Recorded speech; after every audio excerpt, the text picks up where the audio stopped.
Hello guys, আজ তোমাদের সাথে শেয়ার করব আলু ফুলকপি দিয়ে একটা নিরামিষ তরকারি। তো এই আলু ফুলকপির তরকারিটা নিরামিষ হলেও কিন্তু দারুণ টেস্ট হয়, আর এটা এতটাই ভালো টেস্ট হয় যে বাচ্চারাও কিন্তু চেটেপুটে খাবে। আর এই রেসিপিটা বানানোর জন্য পুরো ভিডিওটা তোমরা দেখো, স্কিপ না করে, আর টিপসগুলো কিন্তু ফলো করো। এখানে দেখো আমরা আদা কুচি, কাজু বাদাম, চালমগজ সমস্ত কিছু নিয়ে নিয়েছি, আর এখানে অল্প পরিমাণ আমরা পোস্তও দিয়ে দিয়েছি। এই সমস্ত কিছু উপকরণে অল্প পরিমাণ জল দিয়ে মিক্সি জারের মধ্যে ভালো করে কিন্তু এটার আমরা একটা পেস্ট বানিয়ে নিয়েছি। তারপরে এটারই মধ্যে 2 থেকে 3টে টমেটো কুচি দিয়ে সব কিছু একসাথে ভালো করে একটা পেস্ট বানিয়ে নেব। তারপরে কড়াইতে কিন্তু এরকম ছোট ছোট করে ফুলকপিগুলো কেটে নিয়েছি, নিয়ে কিন্তু ভালো করে ভেজে নেব।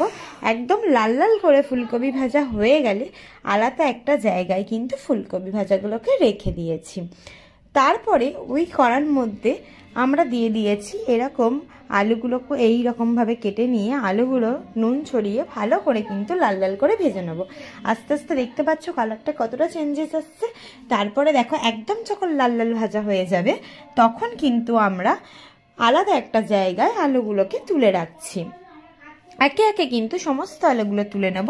তারপরে কড়াইতে আমরা একটা দারচিনি, শুকনো লঙ্কা, তেজপাতা আর কয়েকটা এলাচ এইভাবে ফাটিয়ে নিয়ে দিয়ে দেবো, আর লবঙ্গ।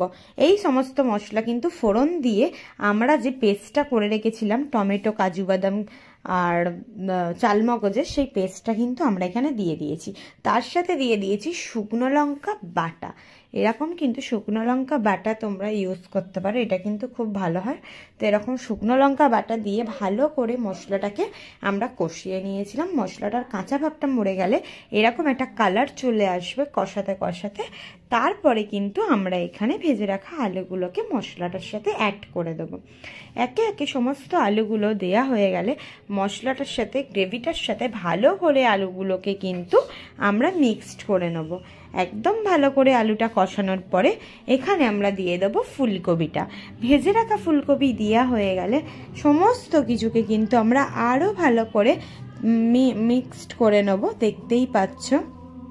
তারপরে অল্প পরিমাণ জল আমরা এখানে দিয়ে দিয়েছি। দেওয়ার পরে ফুলকপি আর আলুগুলোকে ভালো করে ফুটিয়ে নিয়ে চাপা দিয়ে রেখে দিয়েছিলাম। তারপরে চাপাটা 10 মিনিট পর খুলে এখানে কিন্তু আমরা ধনেপাতা কুচি দিয়ে, আর এখানে গরম মশলা গুঁড়ো, জিরের গুঁড়ো, সমস্ত কিছু মশলা একবারে দিয়ে অল্প পরিমাণ চিনি দিয়ে নেড়ে ছেড়ে নামিয়ে নিয়েছি। আর দেখো এখানে কিন্তু আমাদের ফুলকপি আলুর তরকারির কালারটাও কতটা সুন্দর হয়েছে। আর রেসিপিটা পুরোটা কেমন লাগলে অবশ্যই কমেন্ট করে জানিও।